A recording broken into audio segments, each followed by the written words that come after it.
Tim is cranky now because we're not starting on time. He wanted to start bang on 8. Because I'm from the south side of the city. He's not, he's an hour. Anyway, listen, thanks everybody for coming. I have a sort of a strange view of the famine in that we all know that the data blight caused all the problems as such. And as such, if we all believe that, we can as well go away now because it wasn't the data blight alone. There's a lot of other things happened that caused the famine. And to me, it's a social issue as much as the data issue, much more than that. So, carry on with that now. Hopefully these things work. And as usual, doesn't. That's technicalities. By the way, I'll explain a little bit about technicalities what we're doing. We're filming it, but the slides may not be seen that properly. So what I will be doing is when I'm editing it afterwards, I will put the proper slides in on the film, so that when you do get it on the internet, you'll see the slides quite plainly. It's very hard for a camera to actually balance up the light that's coming from that to the light that's on me. So you may not get, you will get one or the other, you won't get both of them perfectly. But when I'm editing it, you should get something similar anyway. Now, this was said by, and by the way, I will be going slightly backwards and forwards, and I'll also be going slightly fast on some things, because normally this lecture takes about an hour and a half, and we don't have an hour and a half. We have approximately 45 minutes to an hour. So I'll be going fast over some of the slides. But I said, don't worry about missing them, because they will be online later on if you want to look at them in more detail. John Mitchell, young Islander, said, yes, God Almighty sent the blight, but the English caused the famine. And to a degree, that's quite true. That is quite true. Even though the potato blight itself came from the United States, then went to the Isle of Wight, or Europe first, and then the Isle of Wight, through England, and then eventually came over to Ireland. To me, this is where it starts. Not the potato blight. A couple of hundred years before the potato blight, to me it starts with Cromwell. And the issues that he brought with him when he conquered Ireland. Again, I'm not going to read through everything, but we all know that Cromwell and his armies, sometimes he wasn't there, but sometimes his armies create havoc, and really they put the country to its knees. So Cromwell was the starting of all of this. James then tried to usurp William, get William off the throne, but he failed on the Battle of the Boyne, and that made it worse then. So what was happening then at that stage, all the people who were fighting for William and for Cromwell were given lands almost in perpetuity for helping Cromwell and William fight their wars. That's where the start of it comes in. As you can see here, in 1641, the red part of the map here shows the land owned by the Catholics in 1641. Then if we go on to 1660, again after Cromwell, how much we had left, the Catholics had left. I must say we, it's the wrong expression to use. I don't want to be segregating anybody and saying that Protestants and Catholics. I want to keep away from that. But this is exactly what happened. They were pushed to the west, the Catholics were pushed to the west, and again, there was a little pockets of them in main areas, we say Belfast, Dublin and Cork. And eventually, in 1703, there was a small amount left in the west of Ireland, a little bit in the very north of Ireland. And that's the way it went. So, going from owning a huge parcel of land in Ireland, Catholics had very little or nothing at all. And on the penal laws, it even got worse, because Catholics were not allowed to own land, they were not allowed to hold masses, they were not allowed to education, so it got worse at that stage. So you can see now where the social changes are starting to happen. Forget about the blight now for the moment, just see where social changes are starting to happen in Ireland. I looked, as I say, look, this will all be up again, the thing. If a son renounced Catholicism and became a Protestant, he automatically inherited all his father's property. So basically it was to get rid of the Catholics as much as possible. Landlords we all know about, or we've read about. Now I want to emphasise that not all landlords took advantage of the tenants that were under them. But quite a number of them did. Quite a number of them never even lived in Ireland. They lived in England and had middlemen running the land for them. So landlords were causing a problem as well, the rents, they were causing rents. Now the problem here was that they would rent to Catholics. The Catholics then would need to find something that would sustain them and their families. They had to find products that would do that. Cereals was one, oatmeal was another. All of these things were used to feed their families. And at times it worked, but at times then it didn't work.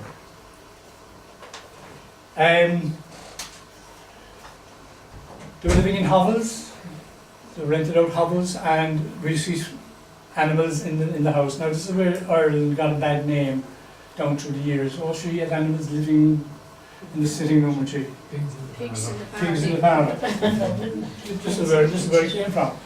But in actual fact, the reason they were doing that was that that was a valuable commodity. They couldn't leave it out in the open. Now they would leave it out in the open to watch it, but they'd bring it in at night time in order to make sure that the animal was kept properly fed, and you know, I know they'd probably eat it afterwards, but at least they had food for their family. So that's where that term came from. Living conditions started to get worse and worse as they went along. Basically because they couldn't afford rent.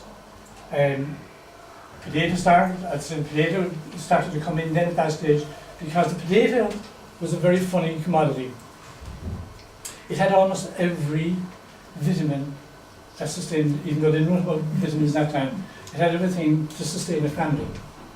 And they were able to feed a family with potatoes. And this is why it became very important about that. Now, one of the other things that was happening during that time was the cattle population exploded. It got very big. And I don't know why it got big, and that's went into, let's say that we can't understand why, even though there was no such thing as family structures or anything like that those days, the cattle population just grew out of all proportion. So it went, there's various explanations, or not explanations, but numbers given between 8 and 10 million people by 1841 were actually living in Ireland, and going from approximately 2 million prior to that. So there's an explosion of the cattle population, which meant that it was going to be difficult to feed that amount of people. And again, it brings us back to the potato again. So the system, that's basically the system they were working under. They were renting farms, or renting parts of the, a landlord's domain. And what would happen then is, if they had a family, it would be subdivided into the family. So the plot got smaller and smaller. So they had to go for a crop that was going to work for a family. Now, the famine that we generally know about 1841 to 1850, 1845 to 1850, that's the one we all talk about. But there was a number of famines before that. There was approximately 17 famines before that. And the one of 1740 to 1741 proportionally was as bad as the one that happened in 1845. Because the population was smaller. But a lot of people died. Over 310,000 died at that time of starvation out of a population of 2.5 million. So proportionally, this is as bad as the one that happened in 1845. So we tend to lose sight of these things. These things were also a warning to the British of what could happen. They took no notice of it. Neither did the Catholics take any notice either. They had a famine, okay, we got over after a couple of years, and then we move on again. And then another famine will occur. That particular famine basically was caused by frost, mostly. The temperatures plummeted during the winter and destroyed a lot of crops. And not alone in the winter, ones that stored for the winter, destroyed them. And at various stages we're talking about minus 25 degrees at night time, which is horrendous for this country. So it was almost an ice age in that regard. And it is believed in some cases that it came from volcanoes in Russia and Japan. Again, like the one that happened in, is it Finland or Iceland? I want you to pronounce it though. Which one? The name of the eruption in Iceland. I can't remember, Jim. Can you tell me what it was? Oh yeah. So they were asking a question so you can answer it yourself. but yeah, like the same thing can actually had happened that time as well. Again, because of blotted up the sun, you had freezing temperatures happening. Yeah, but even in Japan, that's happening. But it just goes to show you how far these things can travel. Now, that was only supposition in the sense that it's volcanoes from Russia and Japan. But there was some checking done in relation to trees in particular, checking the rings in trees. That's exactly how far the temperature had dropped. And they reckon about 25 degrees, minus 25 degrees. So it's quite significant. Anyway, so when potatoes being cultivated, as at the very start, to about 2.25 million there, 2.25 million were without employment because there was no work to offer them. We didn't have an industrialised system at that time. It was many, many years later before industry came to this country. And unless he could get a hold of a patch of land and grow potatoes in which to feed himself and his children, the family starved. And this is, I say, where potatoes came in. They were a hardy crop. They had all the vitamins the family needed, and they could store it. So that's what kept them going. And this is why potato became very important. But it became important to the detriment of other crops that could have saved them. It was very narrow-minded to actually just grow one crop. But this is what most of the population actually did. They knew potatoes were hardy, they knew they were going to work, and they did work. So just a catastrophe happened that the blight actually came then. In relation to the landlords could hold a huge patch of land, but they'd rent it out as much as possible to the tenants, because that's where they get the money from. In some cases, the landlord himself would grow crops, particularly cereal crops, and would export it and get more money for that as well. So a whole system was revolving around both tenant and landlord. The middleman was basically an agent set up by the landlord, so he wouldn't have to go near the tenant. And what he was worse than the landlord in most cases. The landlord could be a decent, honest person, and the middleman could be a Catholic like the other people, and could still turf Catholics out on the road. He had no conscience, but most of them had no conscience whatsoever. So again, as the land was subdivided then into relatives, it got smaller and smaller. As the families grew, the plots got smaller for each family. So the possession of a piece of land was literally the difference between life and death, and as a result, the rents were enormous then in some cases. Not all the cases, but in some cases, the rents started growing up then. Landlord wanted their money, and they would raise the tenants' rent. This affair, which is always used, basically meant that the people had to look after themselves. Even though we were part of the British Empire at the time, and supposed to be looked after by Britain, that didn't happen.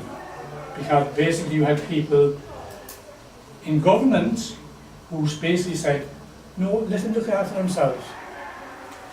Now, it didn't mean just the tenants, the owners should be looking after the tenants underneath them. But it didn't go that way. So there was a lot of reports then started to come in because of the potato crops started failing. And the government ignored all of these and introduced the Poor Law Act, which basically said that the property of Ireland must support itself. Which was very narrow-minded again. Because, first of all, you had been run by landlords, some of them who weren't there, some of them who were there didn't care, and that was the problem. Relief schemes then were set up. I suppose in later years we laugh at the thought of relief schemes. Roads leading to nowhere, walls not closing off anything. Anything that they could build or give people some money to build, they did.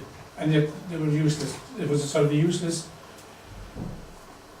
piece of information that they were giving the tenants that, okay, we'll give you 13 pence a day if you start building a wall for us.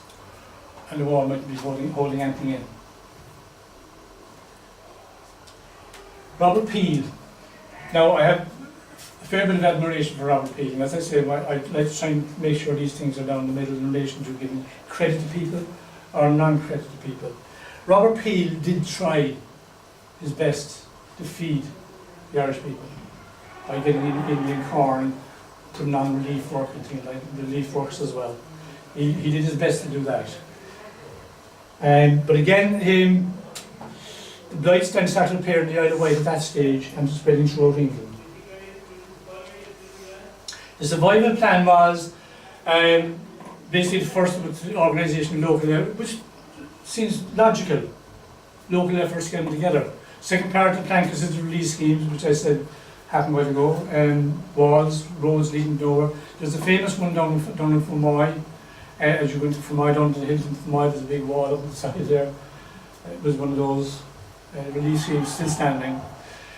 The third part was concerned with the establishment of fever hospitals, because one of the things that was going to happen once people started to suffer in relation to starvation, their immune system was going to go haywire, and fever, they called it fever, but that was sort of a blanket cover for a lot of diseases. And the fourth part involved the sale of government Indian corn. They used to import Indian corn from the United States, and the idea was that they would sell that on to the Irish. But you see now in a minute while that didn't really work. Famous man, Charles Trevelyan. Anyway, we're still talking about Prime Minister. He ordered £100,000 spent on Indian corn to be purchased from the United States, which I just said, it proved a decisive factor in relieving the stress of 1845-1846. But all expenditure required the Treasury sanction, and the Secretary was the formidable figure of Charles Edward Trevelyan. I have no doubt you've all heard of the fees of that, right, at this stage. And Trevelyan. Yet he was, I better be careful with my language here. He was not a nice man. He was not a nice man. The relief work started in November 1845. Now there was relief work happening before that, but on a very minor scale. 1845 they sped it up again because of Peel. He tried to get it working a bit better, but Trevelyan was always in the way, slowing these things down. And 5 or 6 months after the failure of the first crop, that the famine began, and every scrap of food, every parsley, diseased potato, etc., was gone. There was nothing there. And that was only in 1845. And then Robert Peel, the government of Robert Peel fell, which was a disaster. Lord John Russell then took over as Prime Minister, and the Chancellor of the Exchequer was Charles Wood, and he was the same mind as Trevelyan. So you can see now where there's problems immediately going to arise. You have people here with no wish to help the Irish in any way, shape or form, and you had these people ruling the British. And again, because we were supposed to be under their protection, there was nothing done. And you can see he rejected a load of Indian corn as well, Trevelyan. So I may be going a bit fast but as I said, these will be available for you online. Have a closer look at these things. Trevelyan and Wood, they ordered schemes to be closed down. Well, that's meant that they were going to cut off money supply now as well, where there was a chance of tenants or evicted tenants having some money to pay for some food. No, there was no chance. They were going to be cut off. And then there were demonstrations, because that's still happening today. Thousands of projects were proposed mainly because the property owners thought that they would have to repay the loans and were afraid to refuse. This again goes back to the landlord's inaction about these things. They weren't going to pay for these things. Even though they had gained a lot of money from the land that they owned down through the years, they weren't going to pay anything back. And starvation was everywhere. Again, Trevelyan again, there, but I'll be going on about that man. Basically, people were talking to him, Protestant ministers as well. They went to him to try and get him to move some relief schemes, at least, I guess, some Indian corn, but they found it very difficult to talk that man. Again, this is more about Trevelyan and so on, but again, all these things were happening too late. People were just starving. New schemes then were the work of Trevelyan, but again, they didn't last long. They only lasted less than a year, and the expense was to be paid by the district in which the works were carried out. It goes back to laissez-faire again. You must look after yourself. Even though, because there was no money around, the local place couldn't afford it. And this is probably one of the most annoying sticking points of what was happening at the time. There was more food in the country to feed the people at that particular time, but it was all going out of the country. Again, the landlords had the control of it and were able to ship the cereal crops out of the country, or the animals out of the country. Even though if they were kept here, they could have fed the people. That was one of the disgraceful parts of what was happening. And here's an explanation or an idea of between 1844 and 1848. The exports from Ireland, how many was going out? Up to 1845 we started to level off, and in 1847 at last we started to get imports in. But remember how the imports were coming in what was generally known as Black 47. At that stage people were already starving, even though the exports were coming in, but to get it to the people was going to be a problem. And again, because of inaction by the British government, they were very slow to do that. And you had people like the Quakers doing their best to feed the Irish people. They started up soup kitchens, which was eventually copied by the British government, and they set up some soup kitchens as well. But the Quakers did it first, and this is where the likes of penny dinners come from. They charged people a small amount of money. If they came for a bowl of soup, they charged them a small amount of money. And the reason for that was to preserve their dignity. If they didn't have the money, they were still fed. But just to preserve their dignity, they might have been charged a farthing or a halfpenny or even a penny. That's why the place in town called penny dinners. And that's where it stemmed from. Yeah, that's again stories about various things that were happening. The constabulary said that 7,500 people were existing in boiled cabbage leaves once in 48 hours. Can you imagine existing on that? Some people were eating grass. Some of the places were closed down, the depots were closed down, and nettles and blackberries and any edible roots were at that stage almost gone. That's the Skibbereen School Kitchen, which became probably one of the most famous. And there's a fantastic heritage place below there. If you ever get a chance to go down and see it, they do a marvellous job down there. Starvation again. 2 Protestant clergymen had a meeting with Trevelyan, and they begged him on their knees to send food to Ireland, but nothing was going to happen. Again, this is another story. Lord Mount Eagle and Father Matthew and others made approaches to Trevelyan, but again they were banging their heads against the wall. And Father Matthew states there that in Cork alone people were dying at the rate of 100 a week. And destitute men, women and children were employed in relief schemes, mainly breaking stones at 4 pence a day. Now, I don't want to get into an argument about this. The women and the children were paid 4 pence a day, the men were paid 13 pence a day. That's what's going on. It probably is. And in our way, but it is changing, thanks be to God, it is changing. A descendant of Trevelyan wrote, and was in a book or something about a year or 2 ago, and I don't know if it was she great-great-grandniece or great-great-granddaughter, and she was making out to be a wonderful man and justifying every single thing he did. And of course I grew but I read it. Yeah. I don't know exactly her name. She was Trevelyan as well, but she was trying to justify everything he did. Well, as she would. Yeah. As you would like your daughter to do as well. You know. Yeah. But obviously, we know where we stand in relation to Trevelyan. I know anyway. The women relief workers, they had to carry the stones just as much as the men. And sadly, there you see the men sitting down, the poor women carrying stones on their back. Italians. I do apologise for the quality of the picture, but some of the pictures you get from the internet can be a little bit off-putting, you know. Again, this is about evictions as well. This is one of the worst ones. Most notorious was 300 tenants by Mrs. Gerard from the village of Ballinglass, County Galway, on March 13th, 1846. She just got them out of the place. They were evicted. And they weren't costing her anything. They were actually still paying their way a little bit, but she just decided to get rid of them.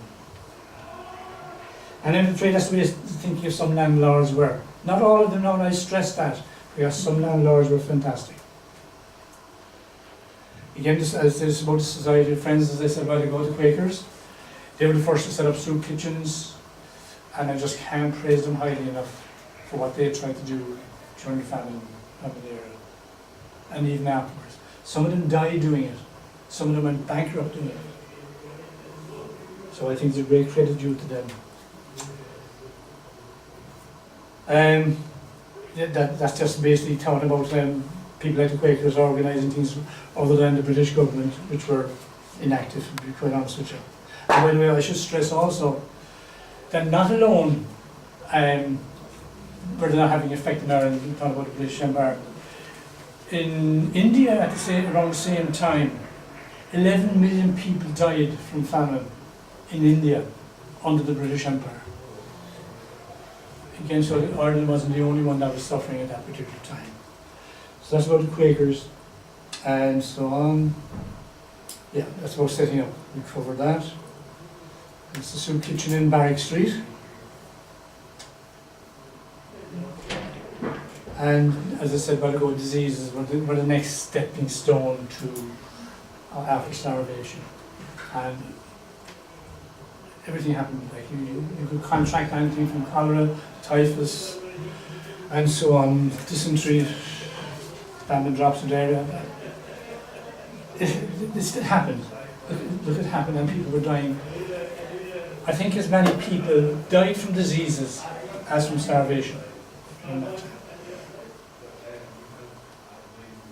Workhouses were set up then to alleviate the stress and possibly feed some people. But workhouses were designed for a certain amount of people. I can't remember the exact figure now, but let's say about maybe 1,500 people. And sometimes you find 7,000 people crowded into that. Now we all know what happens if you have a disease by one person inside an overcrowded place. It spreads like wildfire. Not only among the inmates, but also among the staff as well. So people were dying like, like flies really from the diseases in the workhouses. And generally speaking, the thought was that if you went into a workhouse, you were not going to walk out again. Even though it was supposed to be set up to alleviate the problem. Again, that gives you an indication. Doctors, Catholic priests, Protestant clergy, medical staff, and many others all contracted fever, and some died. Again, as I say, fever patients were lying naked on straw, living on the day together, so on. So they're just people just dying. I can't stress that enough, from diseases all over the place. That's actually, you recognise that place? Symptom barrels. That's symptom barrels. That was one of the workhouses we had there, and same place. Pardon? I was born in the workhouse. Maternity hospital, was it? It's all gone now. There's nothing behind now, only the facade is left. So that's Yeah, oh yeah, that's another guy. But the piece I showed you there earlier, sorry, just go back a bit there first. That's still standing. That's actually, Is that Finbars? that's Finbars. That's That's upstairs the in actual Finbars. picture. Pardon? That's the actual picture. There's a lot of colour in it, like it's been Somebody voted on it. No, actually, that's, I should explain here that to those who don't know me, I used to teach history through film to young kids, Yeah, and that's actually young kids. your class. Yeah. All I right. was at the I time. was They were 11 years of age, Yeah. and I was actually shot in the hall. I couldn't take them into the workhouse because it was a dangerous place. So I was shot in the hall of the school Okay. and superimposed onto the actual workhouse there. All right. Okay. So sorry about that. I was But going to it's ask, still but it standing. was so odd, like it just wasn't gelling when, No, no. as an old photograph when you showed it, like, Oh, well, don't believe I'm, no. camera never lies. But you can actually, yeah, but it was actually to convey, Yeah. distortion as much. Again.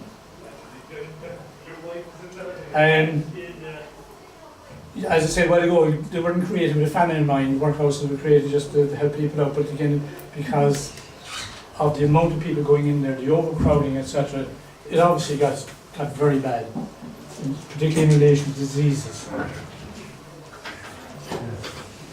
That's still standing in St. Finbarr's. That's the entrance to the workhouse. When I took this photograph, again, just inside in St. Finbarr's, all that's not been cleared away now. So that was actually like that only a couple of years ago, inside St. Finbarr's. Okay, then the follow on then from that was, what were people going to do? They could stay and starve or die of disease or get out of the country, which a lot of them decided to do. Obviously because America would hold great value for Irish people going emigrating, most of them tried to get to America. But again, because of the cost, a lot of them wouldn't make it. Some of them went to Canada, or British North America as it was known at the time. They went there because it was cheaper to get there, and then worked their way down to the United States. And again, Canada, in fairness to them, that's just the sign of it, Canada, in fairness, tried to take care of them in a place called Rosehill. Anyway, I'll come to that in a minute. That's again just an explanation about some landlords. They use it as a emigration instead of eviction. They get them out of the country, get them away off the land, and they can use the land then for growing cereal crops or have cattle on the land. And that's basically an explanation. Again, it's about Lord Palmerston and how he got rid of people as well, promising them X amount of pounds when they got over to Canada, and some of them were left destitute, and some of them never even made it. I think that I have figures coming up here now for how many might not have made it. The next one. They also emigrated to Great Britain because it was close by, it's going to be much cheaper, and there was already some Irish population there. They felt that they would be taken care of if they got to England. And a lot of them were, but a lot of them were sleeping under bridges and things as they are nowadays, even, people like that, I'm afraid.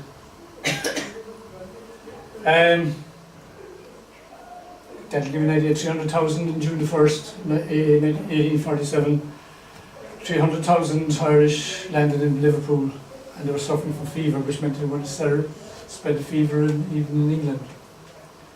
As I said, they sheltered in condemned and uninhabited houses and cellars. I had a great time for the people of Canada again, who tried to take care of them, particularly in Rosehill in Quebec.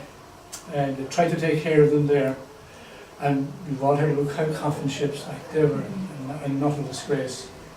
Like, people were expected to live on those bloody things. And many of them died, never even made the other side, and they were buried overboard or thrown overboard. And disease again was rife on board these ships as well. They were a disgrace. And that's over in Rosehill, a memorial to the Irish refugees who died. They're buried there now in Rosehill, but they died on the way over, or they died there as well. And as I say, Canada was very generous to the Irish immigrants.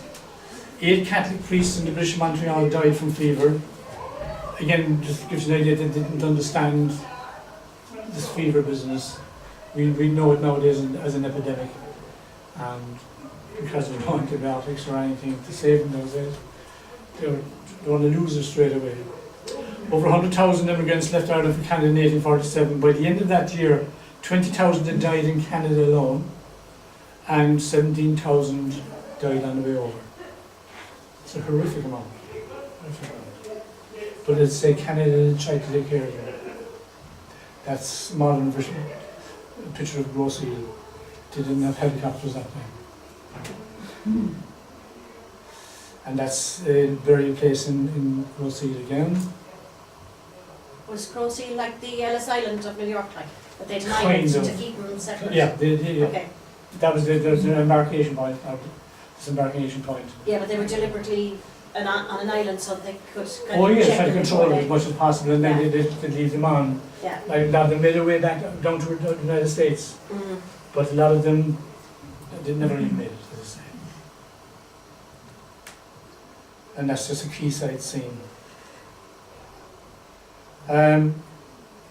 I suppose in a sense, a lot of people have this impression, and they will be right in a lot of cases, that Irish people who went to the United States became more Irish than the Irish here because of what happened to them and why they had to leave their country and why they ended up in the United States. And they actually, nationalists in the United States were much more vehemently nationalistic than a lot of Irish people. Yeah, that's that. This is about the, again back to Trevelyan and company again. The 734,000 were dismissed from the relief schemes. And suddenly, like, that's 750,000 people suddenly turfed out, no work, no money coming in. And again, they then brought in free seed screen for potatoes again, but that was a failure because people ate the seed potatoes. Almost not realising, they probably knew that they could save them next year, but was going to save them this year. So it wasn't thinking about to eat the seed, but they did it. Soup kitchens had extended to every part of Ireland. Upwards of 3 million people being fed every day in soup kitchens. Again, America tried to send aid to the countries. This is Jamestown in Queenstown, delivering corn. But in a lot of cases, the corn was destroyed. Now, why it was destroyed was that when people knew that there was a ship coming in, they just clamoured to the quayside and would have, in some cases, unwittingly, almost sunk the ship trying to get at the corn. And would have destroyed the corn in a lot of cases. Again, not thinking straight, and I wouldn't blame them if you do anything to feed your family. The Choctaws, we're coming to a part of the story now which is, in a sense, nothing to do with the famine as such, but it's a part of history that I think needs to be told. Choctaws were a part of what we call the Plains Indians of east of Mississippi. There was a number of groups. There was the Seminoles, the Creeks, Choctaws, and the Cherokees. They were turfed off their land. But the Choctaws sent, and I haven't been able to trace this now, but they sent a gift to Ireland. In some cases I've read it was $710. In other cases I heard it was $110. To me, it's not the amount that is important. It's the fact that these people sent money over to try and alleviate the problems that are happening here in Ireland. Now, I'll take it just a step further. This is actually in the Mansion House in Dublin, I think the Mansion House in Dublin anyway, dedicated to Choctaw Indians and the gift that they gave to Ireland that particular time. This is where they were sighted. Florida, the Seminoles were in Florida, the Choctaws were here, Cherokees there, and so on. That was their land. That was their land. Now these were known as the civilized tribes. They were reasonably educated. And they were, because the white settlers coming in wanted that land, they started hassling the Indians. You know always hear about these Indian wars, and if you're a John Wayne fan, you would have killed every Indian alive. Now that's total misrepresentation of the Indian nations. And the whites were hassling them there, stealing their food, stealing their cattle, and eventually the white settlers wanted them all in there altogether. So they got this man, Andrew Jackson. He was the President of the United States at the time, and eventually, after much lobbying, etc., they got this man to sign a declaration that the Indians were to be pushed off the land and moved west. And in the middle of winter, I think it was 1831, I think, in 1831, tribes were made march in the middle of winter to west, hundreds of miles. Thousands of them died, including the Choctaws. Thousands of them died on the way. And that was signed by that man. And I'm ashamed to say he was the son of an Irish immigrant. He was a disgrace. I don't care what anyone thinks about him. He was a disgrace. Sign that and get those Indians off that land. As I said, slightly away from the famine. But he was the son of an Irish immigrant, and to do that to me is reprehensible to another ethnic nation. But he did it, and the Choctaws, as I said, they 14, 15 years later, after thousands of them died, they actually sent a gift over to Ireland, showing our family. Right, get away from him. Again, it's about poor law and the phasing out of soup kitchens, etc. Trevelyan instructed all operations were to be wound up, and they're still starving. Whatever operations are going, which were very little anyway, wind them up. He said, relief efforts should be stopped now, or you run the risk of paralysing all private enterprise and having this country on you for an indefinite number of years. That was a great man that time, wasn't he? He was a great man. 1847, even though it was Black 47, the epidemic began to subside, the number of people infected began to decrease. Now, one of the reasons it would decrease is people were just dying off anyway. So you're going to have a decrease in numbers catching disease. We know continued and so on. Corpses were buried in the field, hillsides and ditches unknown to anyone. Anyone at all, they were just buried anyway. And burial was the only way. In some cases, we have a famous site up there by Carris Hill. And there was, they had a specially made hearse for carrying the people up there. Had wide wheels and fairly high wheels, and bodies were piled into this. It was driven over a hole in the ground, lever was pulled, bodies were dropped out of it, and then they were covered over. Anyway. There's stories from there that the dogs, because the graves weren't deep enough, the dogs dug up the bodies. Well, quite possible, quite possible. Yeah. We had something similar last week in City Hall. I had an exhibition on the City Hall, and again the same things were happening in the First World War, in the trenches. Not the dogs, but rats were actually eating people. Yeah. People that were alive even, they were eating them. Anyway, that's here and there. He came over to, Trevelyan came over to Dublin in 1847, and it's the only time he ever came over, and he just did nothing. Just looked around and went back again. 47, only, my memory said about the seed potatoes, only small amount had been planted, so they were going to be in trouble in 48. And again, the story of again 1848, the catastrophe was repeated again.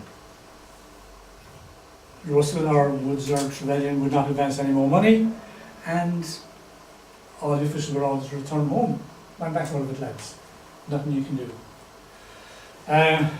Funds of the British Association were exhausted, and 200,000 children now being fed were now let to die.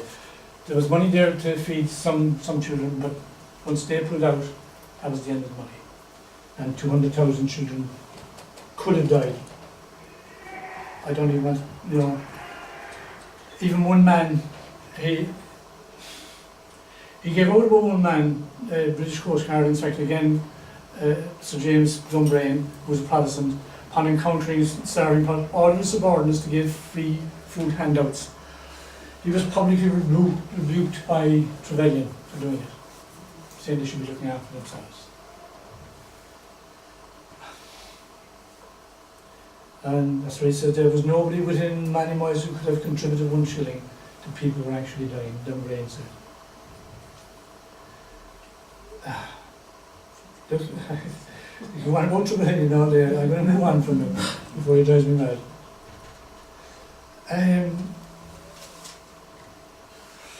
I have a problem with this, only in that Catholics were doing the same thing in places like Africa. So we shouldn't be castigating one religious group as opposed to another. When Catholic missionaries went to Africa, promises they treated the Africans as if you turn over to Catholicism. Same thing happens in Ireland. Protestantism was used as an excuse. Food was used as an excuse to turn over to Protestantism. And many people did, but when the food started coming back again, they reverted. Some of them, not all of them, reverted back to Catholicism. You'd probably see it not as a nice thing, I suppose, if you were Catholic, you wouldn't see it as a nice thing. But as I say, bear in mind, people in glass houses shouldn't throw stones. Catholic missionaries would do the same thing when they went to Africa and places like that, and China. So, don't knock it. Yeah, that's basically it there. Michael Brannigan, he was again a convert from Catholicism, and he was very good at changing people's minds about what religion they should be doing. But again, that's part and parcel for the times. Yeah.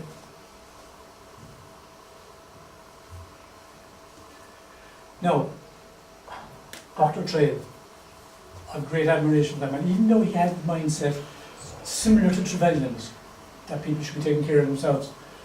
But that man still did his damn best to feed Irish people.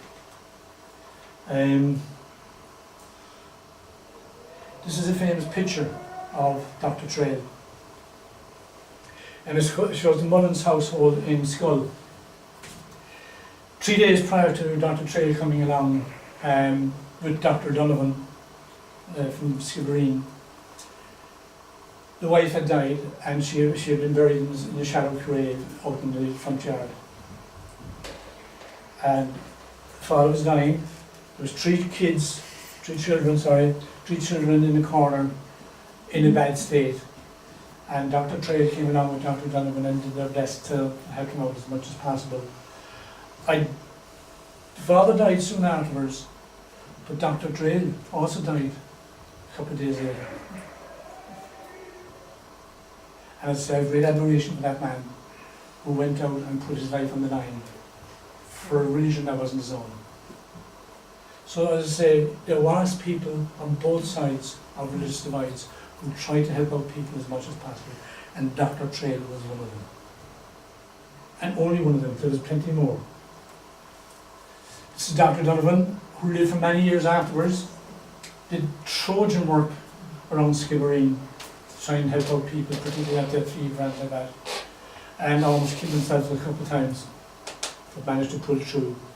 And again, I have great admiration for that man. He lived for many years afterwards. I don't know what age he was when he died, but he lived for many years afterwards. And he used to go around at the time with Dr. Trail.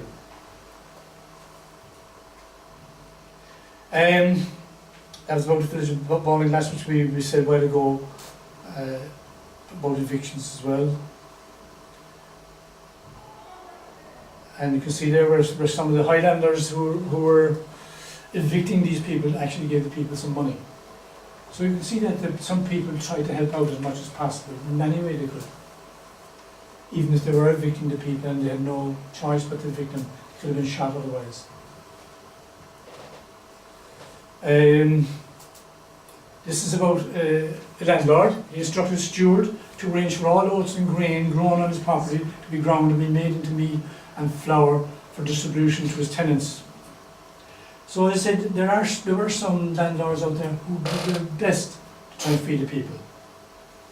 And yet in nearby Scrah, 47 people were evicted by being thrown bodily out of the house by numerous forced constabulary. So on both sides, you had people doing good and you had people doing evil things. And that's the problem with when these things start happening, you're going to have good and evil all the time.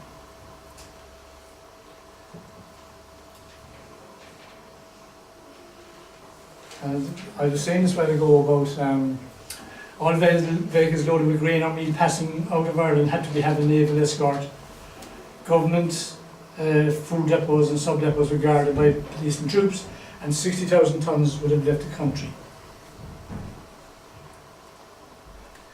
And that's about Captain Kennedy, again another Protestant man who did Trojan work and he ran County Clare. And it's a picture of, well, a drawing of his daughters giving clothes to famine victims, and you can see the way they're dressed. And by the way, a lot of these drawings come from London Illustrated News. And again, in fairness to that publication, they were highlighting what was actually happening in Ireland at the time. There was no such thing as photographs at the time, but they would have had drawings like the one in the Mullins house where they go with Dr. Trade, and likes of this one here with Captain Kennedy. And he said he was so maddened by the sights of hunger and misery that I wanted to take a gun from behind my door and shoot the first landlord I met. It just goes to show you that the mindset of some people was so embodied in violence to get at these people. It was terrible, I'd say, till those days. A few modern historians tend to exonerate England from all the blame from the famine, using statistics to prove their theories. But the basic facts are, 1 million people died of starvation, again we're talking about approximately. 2 million were forced to emigrate and depend on the mercy of other countries, which we know about now. Almost 500,000 people. Thank you. Almost 500,000 homes were levelled as the people were evicted or otherwise forced to abandon them. But that's a huge amount. I mean, say you have people talking about houses now not being available for some people, and there might be a short 30 houses. When you think of it, 1 million homes levelled those days, it puts things into context as far as I can see. The famine was totally avoidable, absolutely unnecessary. I'm not so sure about that one. I think certain aspects of it could be avoided. I think aspects of it could have been prevented. I think the population grew too fast, in one sense, as well. So there was a lot of, I think that's just too general a statement. I can't remember where I picked that up from. Yes, there was enough food in the country to feed the hungry and prevent the famine from getting disease. Yes, there was. There was that. The Act of Union, which is one I sort of declared a while ago that England were supposed to look after us. The Act of Union guaranteed Ireland equal rights within the British Empire, yet it stood by. It always said we weren't part of the British Empire at all. And the right of life is God-given. Freedom from hunger is the primary requirement in the hierarchy of human needs. Yeah, that's sort of a gimme, like really, the freedom from hunger is a primary consideration anywhere. And this is why, famines down through the years have caused such controversy. Do we feed them, or are we feeding the dictator? We're supposed to feed them. There's a lot of things like that happening. I was interested in this and to know what the effects of what the last statement actually said. Genocide, the deliberate and systematic destruction in whole or part of an ethnic, racial, religious or national group. And I wonder, could you apply it in the case of the famine? If the particular ethnic group we're talking about is the Catholics, were they left to die by the British government? Did they bring it on themselves by their reliance on the potato? Did they not heed the warnings that went beforehand, or all the famines that went beforehand? So, is it genocide? I think there's a small element of genocide there, but only a small element, not as black and white as that is. Ethnic cleansing, the elimination of an unwanted ethnic group or groups from society as by genocide or forced immigration. Now, there's more of that happening than the genocide, because certainly they were getting people out of the country. And by the way, if I revert back to Cromwell in the first place, he started doing ethnic cleansing to a degree by shipping a lot of people over to the West Indies as slaves, or indentured slaves, or indentured servants, whatever. But he started doing that back in the 1600s. So, was that a form of ethnic cleansing? To a degree, yes, it was. So it's a thought to think about. The population fall in Ireland from 1841 to 1851. You probably can't see it very well here, but this dark red area, over 30% fell. From the red area, 20 to 30%, and brown area, 10. And you see population rise in Belfast, Dublin, and Cork. So the main people congregating there to try and get food. They couldn't get in the countryside, so they congregated there to the detriment of the rest of the country. And people taking up rations then.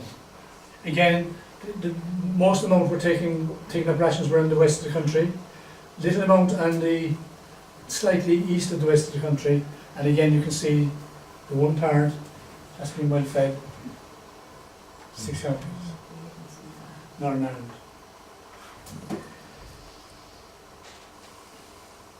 Now, slightly different again from the famine. Earl Grey, those of you who are into tea drinking, famous Earl Grey. He came up with a scheme to bring women over to Australia because there's a better life there for them, he said. I wonder did he say that with tongue in cheek, but his idea was to obviously bring Irish women over to Australia. A lot of them were dying here, I will admit, not some of them were dying here.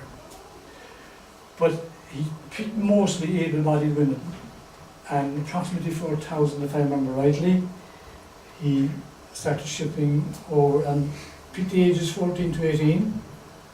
Again, we have to decide ourselves what he was doing with that age group. To me, it is obvious that for colonisation purposes, it was a good way to actually bring population up in Australia. But up to that point, it was like predominantly men over there in Australia.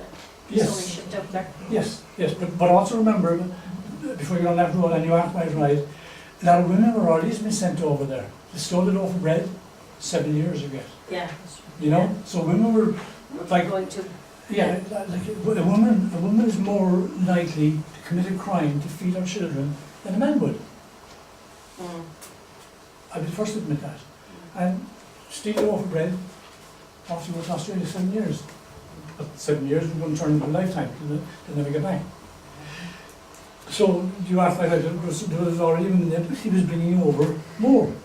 There were quite a few orphan children, girls from the Skibbereen area sent over. There was it. From all over the country. I think they have a table coming up there now, you know how many are going over there. And again, the famine was used as an excuse to bring these people over. 4,175 between the ages of 18 were removed from the workhouses and brought over there. It was supposed to be regulated, and it probably was regulated to a certain degree as well. But there's a lot of things surfacing now about Australia, particularly not alone in Ireland, but also in England, Scotland and Wales, where the young children were just shipped out to Australia in a disgraceful way.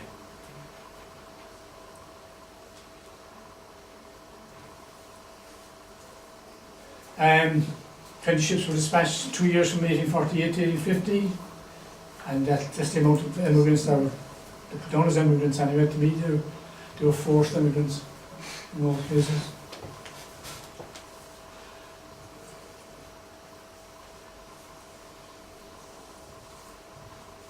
Now, this is an interesting couple here now.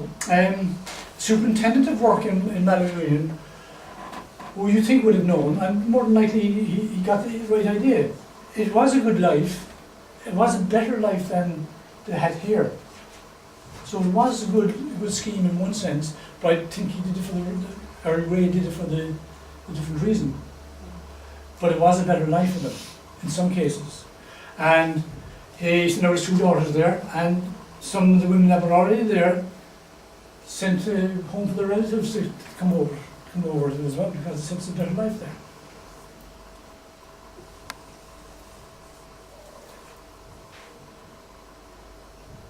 But Australia didn't like the Irish women. Well, so they say anyway. And I know, by the way, none of this is mine, right? This is put from journals and things like that before I come on to the next piece. Okay. The women were condemned as immoral, useless and untrained domestic servants. They were a drain upon the public purse, who, being blindly devoted to their religion, threatened to bring about a popish ascendancy in New South Wales. They were improper women, workhouse incapables, ill-suited to the needs of the Australian colonies. What did they go over for? Of their own free will? Yeah. This was the Melbourne Argus, and I have to admit this is a disgrace. I go to the bottom part. Our money ought to be expended upon the rosy-cheeked girls of England, upon the braw lassies of bonny Scotland, instead of being wasted upon those coarse, useless creatures who, with their squat, stunted figures, thick waists, and clumsy ankles, promises but badly for the physique of the future colonists of Victoria. Can you imagine if a paper put out nowadays? Oh dear. Anyway, so that's what the Melbourne Argus thought of it. And the numbers I was telling you about in relation to how many went from Cork workhouses. Bandon 20, Cork 61. Now Cork would have encompassed quite a big area as well. And most of them seem to be from north and west. Bandon was there, so it's going to be in there, I think. Oh, don't remember. Yeah. So they would have all come the wrong way. Do we know who those people were?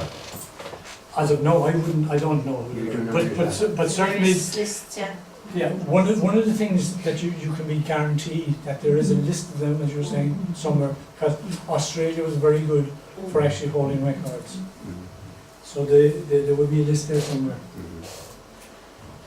And there's Skibbereen, top of the list, sorry. Barefoot and Pregnant has the list. Barefoot and Pregnant, it's called.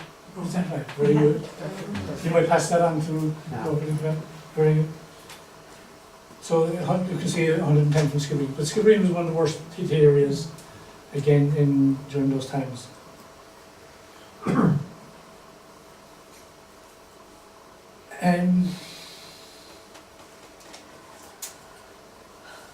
I hesitate to go through all this in the next one because basically it shows you a good side and a bad side of what happened to women when they went to Australia.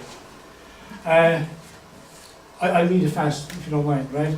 A teenage servant from Munster, typical, right, who was Roman Catholic, able to read. Both her parents were dead. She married when she was 19, within 2.5 years of disembarking in the colony, most likely to an Englishman, 10 or 11 years her senior, and of a different religion to her own. 30% of those traced married Irishmen, 56% married Englishmen, and 5% native-born Australians. If she was lucky enough to survive childbirth, her complete life was 9 children. Now that was a good life. She was expected to live another 40 years.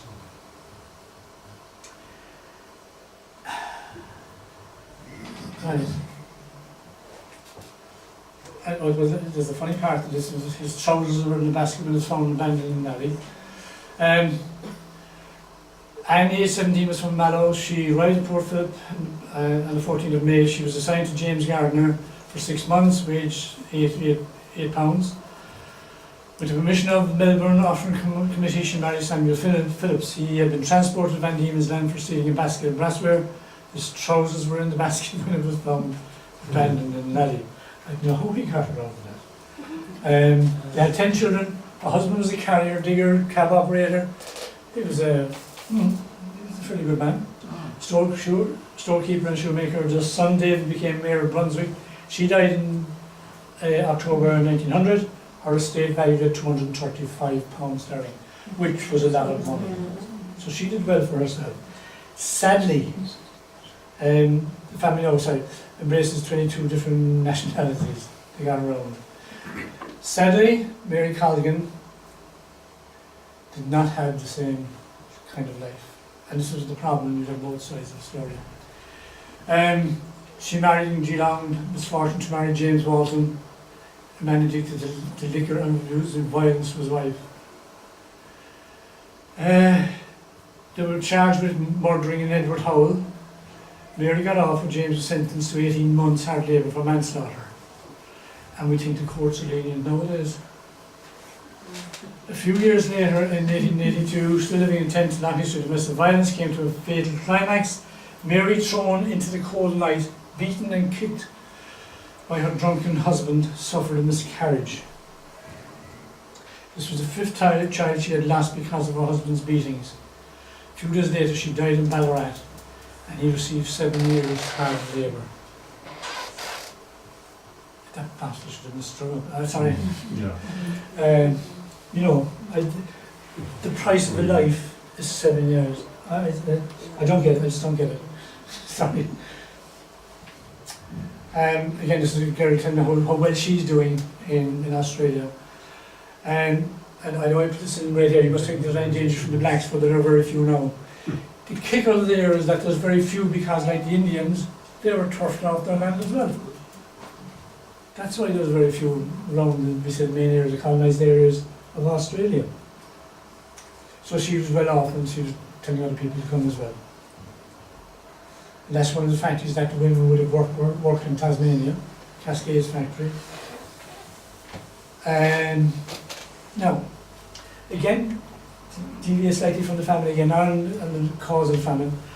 During the American Civil War, which happened again like some years after after 51 when it started, so about 10, 12 years after the famine, there were over 1.5 million Irish-born people in the United States, many of them obviously gone over there as a result of the famine.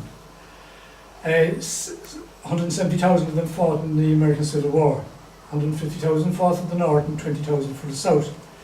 20% of the Irish Navy was Irish-born, and approximately 30,000 Irish died in the Civil War, about the same amount of Irish people who died in the First World War as well.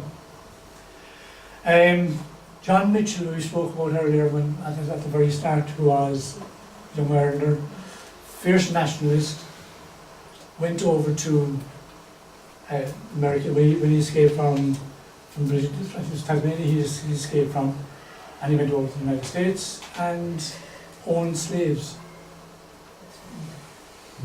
I still can't find it hard for an Irishman to start doing things like that is beyond me. He was an avowed anti-abolitionist, hated abolitionists. He fought on the Confederate side with his sons. 2 of them were killed and 1 of them lost an arm. And this was John Mitchell, who was a nationalist and hated the British Empire, supposedly. Well, he did hate the British Empire, but he fought on the Confederate side. Now, you might ask the question, why would Irish people join the Confederate side? There was a number of reasons, and the main one was that depending on where they landed in the United States, if they landed up the north, they were going to be around the north. If they landed somewhere in the south, they would have joined the south. So that was probably the main reason for doing it. The other way he thought of doing it, possibly that an Irishman would fight like that, was that he would see what the North was trying to do, get rid of the way of life that he wanted. He would see that as almost like the British Empire that was sent to him in Ireland, and would have fought on the Confederate side. Now that may be a bit pie in the sky, but that could be a way of thinking about it. So that was John Mitchell. We're near the end now, by the way. This is the up in St. Joseph's Cemetery. St. Joseph's Cemetery. And in fairness to the people who look after, some great people in Cork who look after the family gravesites as much as possible. Now the one up in Cars Hills in a desperate state of ill repair, for want of a better word, but the one in St. Joseph's is kept quite well. And this is the sort of general tombstone there for it. And this is basically it. The family victims of 1840 to 49. And they were the people who were laid to rest there. And that is it. So thank you very much.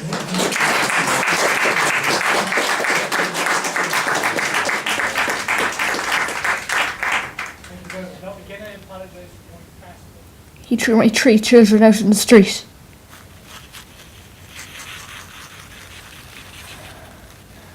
One of them was sick at the time. Her name was Anne.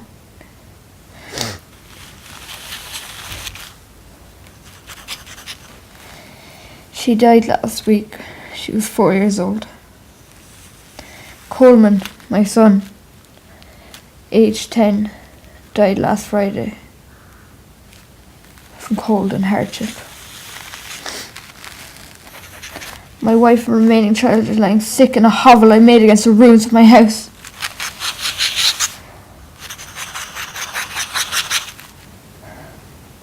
When Coleman died, there was over 6 inches of water about him.